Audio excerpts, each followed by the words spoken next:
Bonjour à tous, je m'appelle Pauline Tourté, je fais partie des responsables d'une église en Ardèche et je suis membre du réseau des ministères de guérison de l'AIMG. Aujourd'hui, je voulais vous parler de Dieu comme le Dieu de la multiplication. Parce que Dieu veut multiplier le peu que vous avez dans votre vie. Si on se base sur le verset de la Bible en 2 Corinthiens chapitre 9 verset 8, il est écrit: Dieu peut vous combler de toutes ses grâces, afin que vous possédiez toujours, à tout point de vue, de quoi satisfaire à tous vos besoins, et que vous ayez encore en abondance pour toute œuvre bonne. Dieu peut vous donner bien plus que ce que vous avez, si vous marchez avec lui et si vous le lui demandez. Dieu, il veut pas qu'on soit dans le manque. Et c'est ce que Jésus il va montrer à ses disciples et aux foules qui le suivaient, comme on le voit dans le passage de Matthieu 14, versets 13 à 21. À cette nouvelle, Jésus partit de là dans une barque pour se retirer à l'écart, dans un endroit désert. L'ayant appris, la foule sortit des villes et le suivit à pied. Quand Jésus sortit de la barque, il vit une grande foule et fut rempli de compassion pour elle, et il guérit les malades. Le soir venu, les disciples s'approchèrent de lui et dirent: Cet endroit est désert, et l'heure est déjà avancée. Renvoie la foule, afin qu'elle aille dans les villages pour s'acheter des vivres. Jésus leur répondit: Ils n'ont pas besoin de s'en aller. Donnez-leur vous-même à manger. Mais ils lui dirent: Nous n'avons ici que 5 pains et 2 poissons. Apportez-les-moi ici, leur dit Jésus. Il fit asseoir la foule sur l'herbe, prit les 5 pains et les 2 poissons, leva les yeux vers le ciel et prononça la prière de bénédiction. Puis il rompit les pains et les donna aux disciples, qui les distribuèrent à la foule. Tous mangèrent et furent rassasiés. Et l'on emporta 12 paniers pleins des morceaux qui restaient. Ceux qui avaient mangé étaient environ 5000 hommes, sans compter les femmes et les enfants. Tout d'abord, ce que j'aimerais partager dans ce texte, c'est le début. Au verset 13 et verset 14, qu'est-ce qu'on voit? C'est que une grande foule vient à Jésus. Pourquoi? Parce que les gens, ils avaient compris qu'être avec Jésus, c'était la bonne chose, c'était le bon endroit où il fallait être. Ils ne voulaient pas être ailleurs. Alors les foules sortaient des villes, elles suivaient Jésus pour l'entendre, pour le voir agir. Ils étaient prêts à payer le prix pour être avec lui. Et je sais que des fois, dans notre quotidien, on a rempli tout notre temps par tout un tas de choses, des occupations qui sont pas forcément mauvaises, mais qui remplissent entièrement notre agenda. Et on ne prend plus de temps pour venir à Jésus. On a cette possibilité aujourd'hui, avec la Bible, grâce au Saint-Esprit, on peut lui parler quand on veut, il est toujours là, à nous écouter si on veut lui parler, mais on prend plus ce temps. On doit libérer notre agenda. Quel prix sommes-nous prêts à payer pour pouvoir vivre des choses avec Jésus? Si on ne vit rien avec Jésus, si on ne le voit pas agir, peut-être qu'on ne le cherche pas. On ne doit pas attendre que Jésus vienne à notre porte. Il est dit en Matthieu 7, verset 7, « Cherchez et vous trouverez. Frappez et l'on vous ouvrira. » Si vous frappez pas, si vous cherchez pas, Dieu, Jésus, ne va pas entrer de force. Ces gens, ils allaient vers Jésus, ils sortaient des villes et savaient que Jésus est là. Il faut qu'on le voie, il faut qu'on vive quelque chose parce qu'il est là. On va pas rester les mêmes si on va le voir. Et le miracle qui allait suivre, c'était pour cette foule qui était sortie de la ville. Tous les gens qui sont restés dans la ville, qui n'étaient pas intéressés, ils n'ont pas vu ce miracle, ils n'en ont pas bénéficié. Cette foule a quitté son confort. Ils ont laissé tomber leurs habitudes, leurs rendez-vous, parce qu'ils savaient que là, il fallait aller voir Jésus. Et ce sont seulement ces personnes qui ont vécu le surnaturel de Dieu et qui ont été bénies. Alors si on a besoin d'un miracle, il est peu probable qu'on le reçoive sur notre canapé pendant qu'on est en train de regarder notre match de foot ou notre film préféré. Il faut faire l'effort de venir à Jésus. Ça peut être chez soi, dans l'intimité avec lui, ou ça peut être dans une église locale. Ça peut être dans des réunions particulières qu'il y a dans votre région.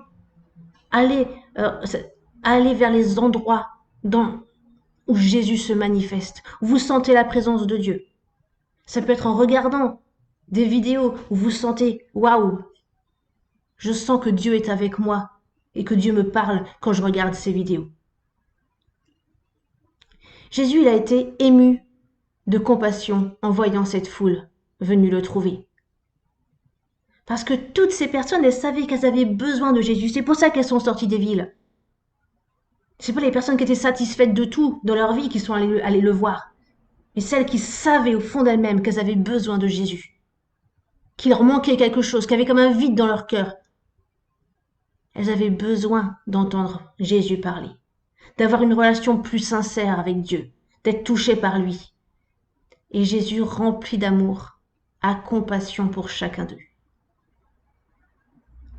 Jésus, à la base, il voulait être seul. Il était parti dans un endroit désert pour se retirer. Mais là, ému de compassion par la foule, il va rester et il va guérir tous ceux qui sont malades. Alors si tu viens à Jésus avec tes besoins, Jésus ne passera pas son chemin. Il s'intéressera toujours à toi si tu viens à lui. Parce que toutes ces personnes savaient qu'elles en avaient besoin et Jésus l'a compris. Si tu as compris que Jésus est ton seul secours, il va venir, il va agir. Viens avec cette soif, appelle-le dans ta situation et il agira. Jésus avait compassion et sa compassion, c'était la vraie compassion, celle qui pousse toujours à l'action. Parce qu'on le voit là, Jésus guérit les malades, au verset 14. Il guérit les malades. Il n'y a pas écrit il guérit certains malades ou il guérit la plupart des malades, mais il guérit les malades. Ça veut dire qu'il n'a fait exception d'aucun malade. Il n'a pas sélectionné les plus malades ou les moins malades. Il n'a pas fait de distinction de sexe, d'origine sociale. Il n'a pas guéri ceux qui étaient plus riches, qui étaient moins riches. Personne n'est resté malade. Tous ont été guéris. Alors comme ces personnes, si tu es malade, viens à Jésus maintenant. Reconnais ton besoin d'être touché par lui. Viens lui demander la guérison, là, maintenant. N'attends pas demain, c'est aujourd'hui que Jésus veut te guérir.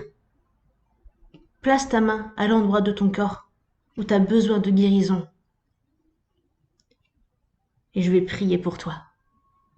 Seigneur Jésus, tu vois toutes ces personnes qui sont là maintenant dans le besoin, qui t'ont fait part de leur détresse, de leur besoin de guérison. Tu vois chacune d'elles. Et je te prie maintenant, tu poses ta main là où ils ont mis leurs mains. C'est ta main qui vient sur leurs mains et tu déverses ton amour. Par ton esprit, tu déverses maintenant la guérison dans leur corps. Tu touches chacune des parties lésées, abîmées, malades et tu guéris. Merci Seigneur parce que tu es en train d'agir. Tu guéris des épaules et des genoux. Tu guéris des nuques. Merci. Tu guéris des organes internes, des lésions, tu guéris les foies. Tu guéris l'arthrose maintenant. Tous les problèmes articulaires. Tu guéris les fractures des poignets, les douleurs dans le dos, les sciatiques. Tu les guéris maintenant. Merci Seigneur pour ta guérison au nom de Jésus. Je déclare que vous êtes entièrement bénis au nom de Jésus. Amen.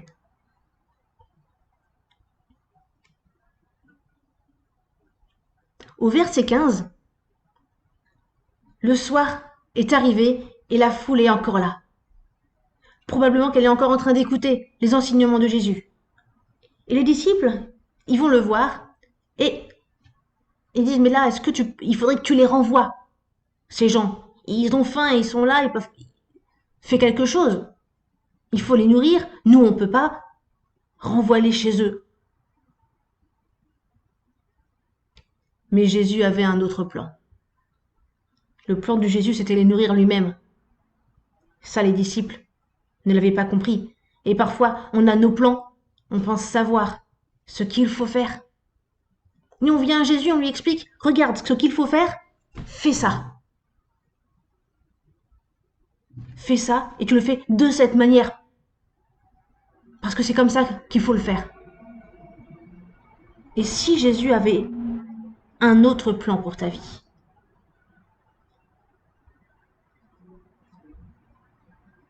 Un plan qui en fait est meilleur. Si Jésus avait suivi le conseil des disciples, les gens seraient repartis chez eux et l'histoire se serait arrêtée là. Alors que ils sont restés ensemble dans la présence de Dieu et ils ont vécu un miracle. À mon avis, ils ne l'ont jamais oublié, ce miracle qu'ils ont vécu. Cette multiplication des pains et des poissons. C'était impensable. Et eux ont goûté et ont vécu ça. Alors soyons pas en colère contre Dieu quand il semble qu'il répond pas à nos prières ou qu'il nous dit non. Peut-être qu'il a mieux en réserve. Probablement qu'il a mieux en réserve. Jésus est peut-être en train de préparer son miracle dans votre vie. Parce que c'est ce qu'il faisait pour cette foule. Quand il demande aux disciples d'apporter les 5 pains et les 2 poissons, il sait déjà ce qu'il va faire. Les disciples ne comprennent rien. Probablement que moi, à la place des disciples, ça aurait été pareil. Mais qu'est-ce qu'il va faire avec ces seulement 5 pains et 2 poissons? Il voit bien qu'il n'y a pas assez. On est là 5000 hommes. Ça veut dire que si on compte les femmes et les enfants, on a plus de 10 000 personnes qui sont là. Jésus ne le voit pas. On s'en fiche de ces 5 pains et de ces 2 poissons, c'est pas assez. Mais Jésus ne voyait pas les choses comme ça. Rien n'est impossible à Dieu, comme il est dit en Luc 1, verset 37. Et Jésus va le prouver, une nouvelle fois. Il va pas mépriser ces 5 pains et ces 2 poissons. Mais qu'est-ce qu'il fait? Il remercie Dieu de les avoir. Et alors, la distribution commence. Et tout le monde mange à sa faim. Les 5000 hommes, sans compter les femmes et les enfants, mangent à leur faim. Ça peut paraître banal d'avoir faim. Des fois, on a des besoins qui peuvent sembler infimes par rapport aux besoins d'autres personnes. Besoin dans le tiers-monde ou de personnes qui sont en train de souffrir d'un cancer en phase terminale. Dieu s'intéresse à eux, mais Dieu s'intéresse aussi à nos petits besoins. Et c'est ça aussi qu'il veut faire comprendre Jésus. Oui, des gens, il en guérit encore et encore. Mais c'est aussi les besoins simples de la vie courante auxquels il veut répondre.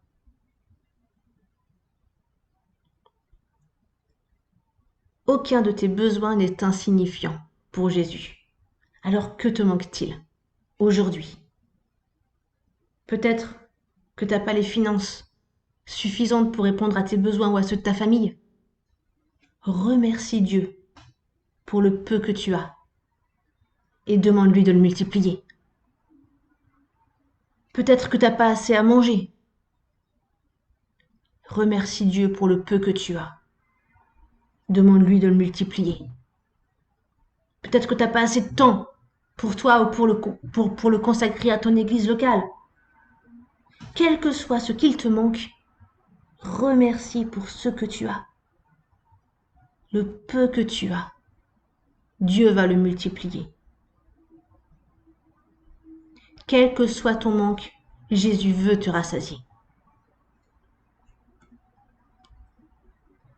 Et on continue au verset 20, parce que on voit que Jésus ne va pas faire seulement rassasier la foule. C'est déjà beaucoup. Il a quand même, il vient nourrir 10 000 personnes. Il aurait pu s'arrêter là. C'est déjà spectaculaire comme miracle. Mais pourtant, on voit une chose, on voit qu'il reste 12 paniers pleins une fois que tout le monde a mangé. Ça signifie que Jésus s'est pas contenté du minimum. Jésus peut te donner au-delà même de ce que tu lui demandes. Il est dit en Éphésiens 3, chapitres 20 à 21, « À celui qui, par la puissance qui agit en nous, peut réaliser bien au-delà de ce que nous demandons ou même pensons. À lui soit la gloire, dans l'Église et en Jésus-Christ, pour toutes les générations et pour l'éternité. Amen. » Dieu peut réaliser bien au-delà. Souvent, on va pas oser demander beaucoup à Dieu. Mais soyons conscients que Dieu peut et veut nous donner bien plus. C'est le Dieu de l'abondance à qui nous faisons appel. Tout lui appartient sur la terre. Je voulais vous donner un témoignage. Ça concerne mon mari. Il a été au chômage pendant un certain temps et Dieu lui avait demandé de quitter son emploi précédent.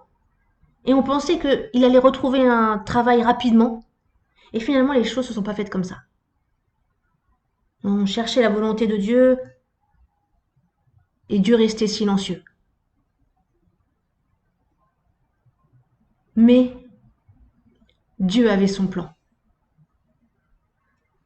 Parce que un jour, Dieu a dit à mon mari, « Tu vas voir, sois patient et tu recevras au-delà de ce que tu peux imaginer. Et tu ne douteras pas que c'est moi qui te donne ce travail. » Et au mois de septembre, mon mari était bénévole dans une association et là, le nouveau patron de cette association l'appelle et lui dit « Mais si tu es encore intéressé pour un poste, viens, moi je cherche quelqu'un. » Mon mari y est allé, au niveau des conditions réciproques, tout allait bien. Et puis, ce directeur, il lui dit « Mais t'as des enfants, quel jour t'intéresserait d'être à la maison ?» Le samedi, le dimanche, le mercredi, si tu veux, tu ne travailles pas.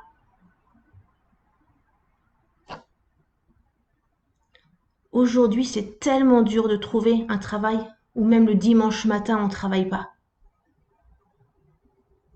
Et là, Dieu nous a donné cet emploi qui correspondait parfaitement aux attentes, parfaitement à une vie de famille, à une vie aussi d'église le dimanche. C'était l'emploi parfait pour nous et Dieu nous l'a donné.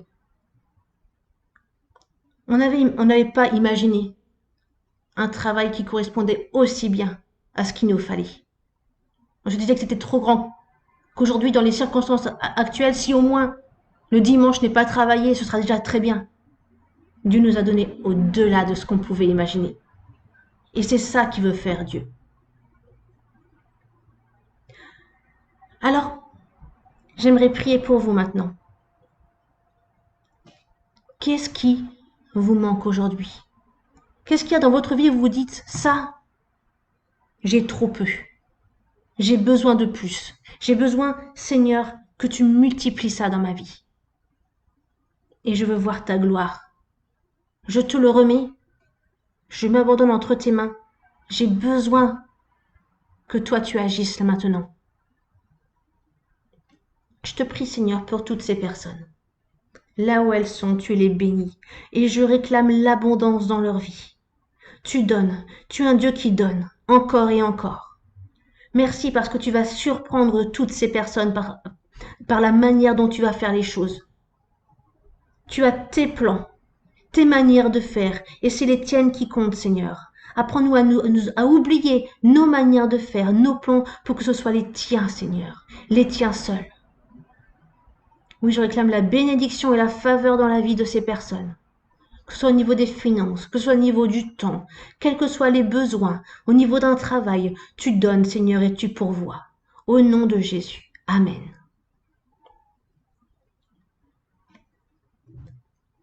Je vous invite maintenant à laisser des commentaires, à vous abonner à ma chaîne. Et voilà, n'hésitez pas, si vous avez été béni, si vous avez encore un besoin, mettez un commentaire. Je continuerai à prier pour vous. Et je vous souhaite une très bonne journée. Je vous dis à la prochaine fois. Soyez bénis.